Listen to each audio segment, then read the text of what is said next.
নাহমাদুহু ওয়া নুসাল্লি আলা রাসূলিহিল কারীম আম্মা বাদ।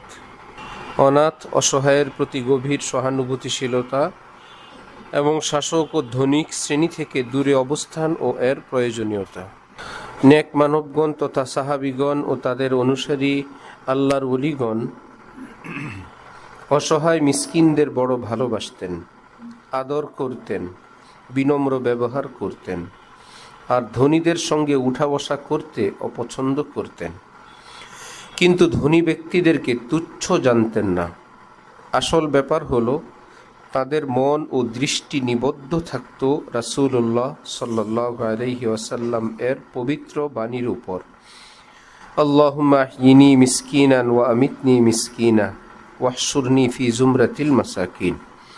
হে আল্লাহ, যতদিন আমাকে জীবিত রাখো মিসকিন অনাথ রূপে জীবিত রেখো, যখন মৃত্যু দাও অনাথ মিসকিন রূপে মৃত্যু দিও, এবং রোজ হাসরেও অনাথ মিসকিনদের দলভুক্ত করে উঠায়ও। জীবনে এ বাণীর প্রতিফলনই ছিল উক্ত নেক মানব গোষ্ঠীর মূল উদ্দেশ্য। আবদুল্লাহ ইবনে মাসউদ রাদিয়াল্লাহু আনহু বলেন, সর্বকালেই সত্যান্ধ দাম্ভিক ধনিক শ্রেণী অপেক্ষা গরিব মিসকিনরাই ছিল নবী রাসূলগণের সংখ্যাগুরু অনুসারী। আমাদের প্রিয় নবী সাল্লাল্লাহু আলাইহি ওয়াসাল্লাম অনাথ ও গরিবদের প্রতি অনেক বেশি লক্ষ্য রাখতেন। তিনি যখন গরিবদের সঙ্গে বসতেন আপন হাঁটুদয় মিলিয়ে বসতেন আর বলতেন, আমি এক গোলাম, তাই গোলামদের মতোই বসি। হযরত আবু দারদা রাদিয়াল্লাহু আনহু বলেন, চলার পথে লোকজন যার পিছনে পিছনে চলে তাদের এ আচরণ তাকে আল্লাহ থেকে দূরে সরিয়ে দেয়। এজন্যই নেক মানবগণ এমত অবস্থায় প্রিয় নবী সাল্লাল্লাহু আলাইহি ওয়াসাল্লাম এর অনুসরণে কয়েকজনকে নিজের সামনে হাঁটতে বলেন এবং নিজেকে সকলের চেয়ে নিকৃষ্ট ভাবতে থাকেন।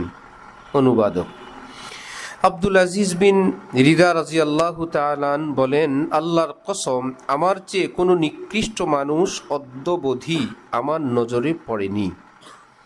ফুজাইল ইবনে ইয়াজ রাহমাতুল্লাহি আলাইহি বলেন, আমরা ঈমান রঞ্জিত এমন মনীষীগণের দর্শন লাভ করেছি যারা বিত্তশালী ও গাফেলদের সংস্রব হতে দূরে থাকতেন।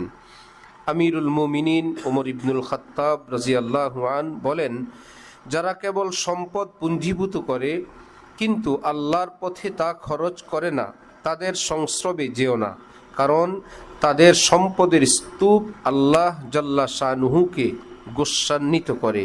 তাছাড়া অনেক সময় তাদের রকমারি সম্পদরাজি দর্শনে তোমার প্রতি খোদা প্রদত্ত নেয়ামত সমূহকে তুচ্ছ জ্ঞান করো তো কৃতজ্ঞতার অপরাধের শিকার হয়ে যেতে পারো। সাঈদ ইবনুল মুসাইয়্যিব রহমতুল্লাহি আলাইহি তেলের ব্যবসা করতেন। তিনি বলতেন, এ ক্ষুদ্র ব্যবসায়ের কল্যাণে ধনীদের দরজা মাড়ানো থেকে আমি মুক্তি পাচ্ছি। হযরত আবু হুরায়রা রাদিয়াল্লাহু তাআলা আনহুর 1 নম্বর শাগরিদ সাঈদ ইবনুল মুসাইয়্যিব। মাইমুন ইবনে মেহরান রহমতুল্লাহি আলাইহি বলেন, শাসকবর্গের সহচরত্ব বড়ই বিপজ্জনক, কারণ তুমি যদি তাদের মর্জি মাফিক চলো তাহলে তোমার দিনকে তুমি ক্ষতিগ্রস্ত করলে, আর যদি তাদের মর্জির বিপরীত করো তবে তোমার জীবনটাকে তুমি আশঙ্কাগ্রস্ত করে তুললে। অতএব নিরাপদ পন্থা হলো তুমিও তাদের জানতে না যাও, তারাও তোমাকে চিনতে না পায়। দূরত্ব অবলম্বন। আমার বন্ধু, উপদেশটি মনে রেখো, দুনিয়ার ধনিক ও শাসক শ্রেণী থেকে দূরত্বে অবস্থান করো, তবে কোনো দিনই তাগিদেই যদি কাছে যেতে হয় এবং সহজভাবে সমাধানের অনুকূল সম্ভাবনাও বর্তমান থাকে, তবে তার দিনই অবকাশও বিদ্যমান আছে। এখানে উভয় অবস্থায় নিজের দিনই ক্ষতি থেকে বেঁচে থাকাই মুখ্য বিষয়। অন্যের উপকার করতে গিয়ে যদি নিজের দিনই ক্ষতি হয় তবে তা থেকে বিরত থাকা জরুরি। অনুবাদক। পরের দরজা মাড়ানোর প্রতি গভীর শঙ্কা ও অবজ্ঞাবোধ, আবশ্যকীয় অর্থ সম্পদ ও শিল্প গড়ে তোলার তাগিদ। পূর্বসূরিগণ আল্লাহর সন্তুষ্টির পথে ব্যয় করার জন্যই ধন সম্পদ পছন্দ করতেন এবং সন্দেহযুক্ত সম্পদ ব্যবহার করে আখেরাতের হিসাবের ঝুঁকি যেমন নিতেন না, তদ্রূপ মানুষের কাছে নিজের প্রয়োজন ব্যক্ত করাকেও তারা বরদাস্ত করতেন না। এটিকে বরং অধিক আশঙ্কাজনক ও গুরুতর বিবেচনা করতেন।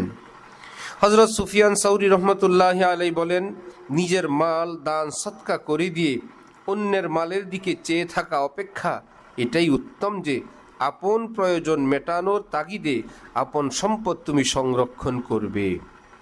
সর্বস্তরের মানুষের জন্যই দুটি জিনিস সযত্নে সংরক্ষণীয়: নিজের প্রয়োজনের জন্য অর্থ সম্পদ এবং আখেরাতের জন্য দিন। নিজের প্রয়োজনের জন্য অর্থ সম্পদ এবং আখেরাতের জন্য দিন, দুনিয়ার জন্য হালাল রুজি, পরকালের জন্য নেক আমল। আবু কিলাবা রহমতুল্লাহ আলাইহি বলেন, তোমরা অতি অবশ্যই বাজার সমূহে শিল্প ও বাণিজ্য গড়ে তোলো, কারণ তোমরা তোমাদের বন্ধুদের কাছে ততক্ষণই সম্মানীয় থাকবে যতক্ষণ তাদের মুখাপেক্ষী না হবে। বন্ধু আমার, কথাটির প্রতি গুরুত্ব দাও। নিজের হাতে যা আছে তা থেকে আল্লাহর পথে খরচ করো, মজুদ করে রেখো না। অবশ্য স্বীয় পরিবার পরিজনের ভরণ পোষণের লক্ষ্যে প্রয়োজনীয় সঞ্চয় রাখতে পারো। আলহামদুলিল্লাহি রাব্বিল আলামিন।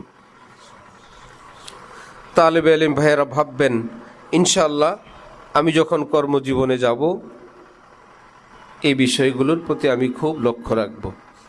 তার আগে আপনার একটি ছোট্ট কর্মজীবন এবং অর্থ বিভাগ এখনও আছে। আপনার মাসিক যে খরচ আপনার অভিভাবক খুশি মনে আপনাকে দেন, সেটাকে আপনি অত্যন্ত সতর্কভাবে খরচ করেন, যেন কারো কাছে ধার কর্জ সহযোগিতা লোলুপ দৃষ্টিতে তাকানো না লাগে।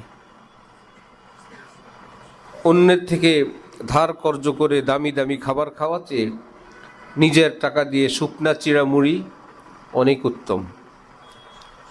এই জন্য মাসিক খরচের টাকা খুব হিসাব করে রাখেন। অন্যায়ভাবে নিজের অভিভাবককে চাপ দিবেন না। সন্তান অনেক সময় একটু বেশি করে বলে যে বলি বেশি, যা দেন বললাম 1500, মা বাবা যদি 1000 দেন যথেষ্ট। কিন্তু আপনি জানেন না আপনার প্রতি আপনার পিতা মাতার স্নেহ মমতার কারণে আপনার মুখ থেকে বের হওয়া 1500-র গুরুত্ব তারা কতটা দেন, অথচ আপনার 1500 প্রয়োজন ছিল না। সাধ্য সামর্থ্যের প্রতিও খেয়াল রাখা চাই এবং প্রাপ্তবয়স্ক মানুষ যারা, তাদেরকে পিতামাতা দেওয়ার কর্তব্য কতটুকুন সেটাও সরি দৃষ্টিতে দেখা চাই, যে আমার উপর এহসান করেন, দয়া করেন, প্রয়োজন ছিল তা আমি তাদেরকে দিব, উল্টা তারা আমাকে দেন, সেখানে মান অভিমান দুর্ব্যবহার উচ্চবাচ্য ঝগড়া বিবাদের তো প্রশ্নই আসে না। যতটুকুন হয় এই দিয়েই দিন কাটানো সম্ভব, যদি আপনি সতর্ক হন, হুঁশিয়ার হন। অসতর্ক হলে প্রতি মাসে আপনি ঋণগ্রস্ত হবেন। প্রতি মাসে আপনাকে মাসের টাকা হাতে আসার আগেই আপনি ঋণী, টাকা আসার পরে ঋণ পরিশোধ, আবার ঋণ, আবার টাকা আসলে ঋণ পরিশোধ, 12 মাসে আপনি ঋণী। একটু কষ্ট করে বিপরীত করেন, টাকা হাতে আসবে, এটাকে সামনের 1 মাসের জন্য আমি রাখব। Prepaid system, no postpaid. মোবাইলের আগে সিস্টেম ছিল, এখনও কোনো অপারেটর আছে। মাস ভর আপনি খরচ করবেন, মাসের শেষে আপনি বিল দিবেন।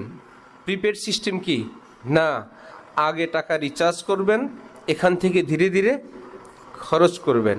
তাহলে আমাদের সিস্টেম কি পোস্টপেড হবে না প্রিপেড? টাকা হাতে থাকবে, এখান থেকে আমি কম কম করে খরচ করে মাস পার করব, আবার টাকা হাতে আসলে সেটাকে খরচ করব। সম্মানও বোধ করবেন, কারো কাছে হাত পেতে অসম্মান হওয়া থেকেও রক্ষা পাবেন। ভবিষ্যৎ জীবনের জন্য আপনার সুন্দর একটা ট্রেনিং হয়ে যাবে। আল্লাহ তৌফিক দান করেন। ওয়া আখিরু দাওয়ানা আলহামদুলিল্লাহি রাব্বিল আলামিন।